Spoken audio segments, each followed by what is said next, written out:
انا نزلت وفي ايدي القلم الاحمر ده عشان استنى بلاش استخفاف بقول للمشاهدين، القلم ده اسود وكل الناس عارفه انه اسود. مين عايز يغير القلم الاسود؟ واللي عايز يغيره ده لمصلحه مين؟ موضوع ان القلم مش اسود ده is completely nonsense. دي فينومينا بنسميها اكروماتوزيا، حاجه كده زي عمل الوان. انا عايز اعرف الناس اللي بتقول على القلم مش اسود دي عايزيني من البلد، عايزين يحرقوها. كفايه بقى كفايه. مين عايز يغيرنا ويغير مبادئنا؟ مين؟ ال 500 واحد دول؟ القلم طول عمره اسود، ايه الجديد؟ اقسم بالله القلم اسود. يا اخوانا حرام عليكم بقى، القلم اسود وكل الناس بتقول عليه اسود، يعني الناس دي كلها غلط. يا جدعان القلم اسود، انا شايف انتوا بترغوا في ايه يعني؟ مصر تتحرق. يا استاذ علي، في كام واحد في مصر بيقول على القلم مش اسود؟ 500,000 10,000 دول مش اغلبيه يا جماعه، مش اغلبيه.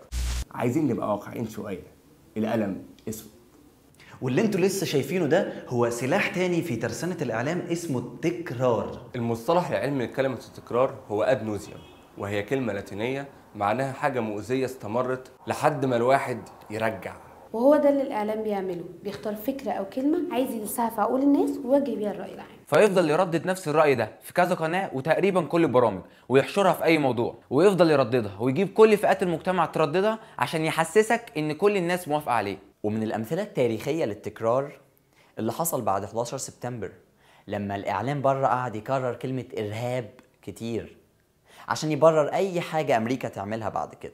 والإعلام عندنا بقى خليك تتخنق من كتر التكرار.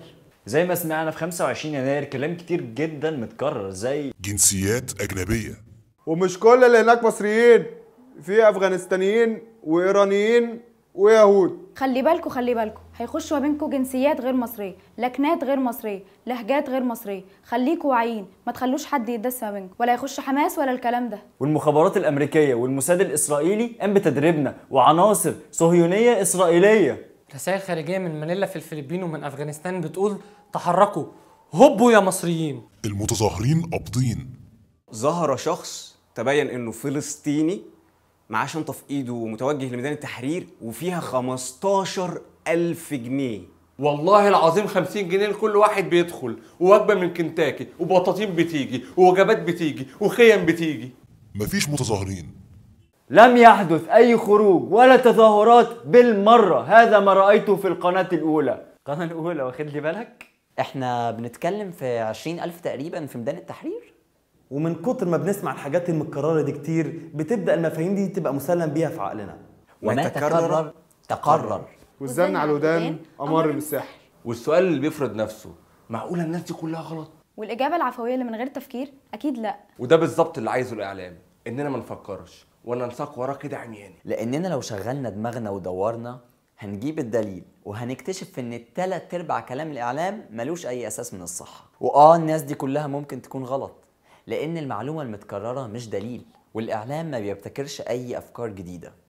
نفس الكلام اللي كان بيتكرر في 25 يناير ان مفيش مظاهرات والثوار قابضين وفي عناصر خارجيه، هو نفس الكلام اللي بيتكرر دلوقتي، وهو ده نفس الكلام اللي هيتكرر لما يجي يشوهه في ثوره 25 يناير. فلما تلاقي حد مصدق الكلام ده يبقى اقول له خليك مصدق.